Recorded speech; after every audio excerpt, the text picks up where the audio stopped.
కొన్ని ప్లేసెస్లో అస్సాంలో ముఖ్యంగా బంగ్లాదేశ్తో ఇంటర్నేషనల్ బార్డర్ ఉన్న ఏరియాస్లో మాత్రమే, అందులోనూ బెంగాలీ స్పీకింగ్ ముస్లిం మైనారిటీస్కి ఎక్కువ మందికి, వల్నరబుల్ గ్రూప్స్ ఎక్కువ మందికి ఇస్తున్నారంటే దానికి కారణం ఏంటి అని మనందరికీ తెలుసు. అస్సాం మొదటి నుంచి, అంటే ఓపెన్ గా చెప్పకపోయినా పుష్ బ్యాక్ పాలసీ అని చెప్పి ఒక పాలసీ ఫాలో అవుద్ది. అంటే ఎవరైతే బంగ్లాదేశ్ నుంచి ఇల్లీగల్ గా వస్తారో వాళ్ళందరినీ మళ్ళీ బంగ్లాదేశ్ లోకి పంపిస్తూ ఉంటారనమాట. అఫీషియల్ పాలసీ కాదు, జనరల్ గా చేస్తూ ఉంటారు. కానీ ఎవరైతే ఫ్రాంటియర్ అంటే ఇంటర్నేషనల్ బార్డర్స్ దగ్గర ఉన్నారో, బంగ్లాదేశ్ నుంచి వచ్చే బెంగాలీ స్పీకింగ్ ముస్లిమ్స్ ఉంటారో వాళ్ళ నుంచి వీళ్ళకి థ్రెట్ ఉందని అస్సాం గవర్నమెంట్ భావిస్తూ వీళ్ళని వెనక్కి పంపించాలంటే ఒకటే మార్గం, ఆయుధాలు ఇస్తే గనక కాస్త భయపడి ఇది ఒక డిటరెన్స్ లాగా యాక్ట్ చేస్తుందని అస్సాం గవర్నమెంట్ నమ్ముతుంది.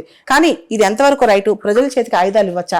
ఇక్కడ మనం అమెరికాతో కంపేర్ చేస్తే వాళ్ళకి అక్కడ సెకండ్ అమెండ్మెంట్ ఉంది, right to hold arms is a fundamental right. కానీ ఇండియాలో అది ఫండమెంటల్ రైట్ కాదు, రైట్ కూడా కాదు. ఇది చాలా రెగ్యులేటెడ్ థింగ్ అనమాట. రైట్ టు హోల్డ్ ఆర్మ్స్ అనేది అంటే ఆర్మ్స్ యాక్ట్ 1959 దీన్ని రెగ్యులేట్ చేస్తే మనం ఆయుధాలు తెచ్చుకోవాలంటే దానికి లైసెన్స్ కానీ చాలా కష్టం. State government, district magistrate complete గా కంట్రోల్ చేస్తారనమాట.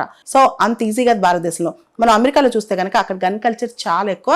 ఆ గన్స్ తీసుకుని ఒక్కొక్కసారి కొంతమంది సైకోస్ స్కూల్స్కి వెళ్ళి పిల్లల్ని, పార్క్స్కి వెళ్ళి పిల్లల్ని విపరీతంగా చంపేయటం, చాలా పెద్దవాళ్ళని చంపేయటం చేస్తూ ఉంటారు. సో ఎప్పుడైనా సరే పౌరుల చేతికి ఆయుధాలు ఇచ్చేటప్పుడు 10 సార్లు ఆలోచించుకోవాలి. ఆస్ట్రేలియాలో కూడా 1996 లో పోర్ట్ ఆర్థర్ మసాకర్ అని చెప్పి పెద్ద మసాకర్ జరిగింది. ఆ తర్వాత అక్కడ ఆయుధాలు ఇవ్వటం, ప్రజలకి గన్స్ ఇవ్వటం చాలా రెగ్యులేట్ చేశారు. ప్రజల చేతికి ఆయుధాలు వెళ్తే దాన్ని కంట్రోల్ చేయడం చాలా కష్టం.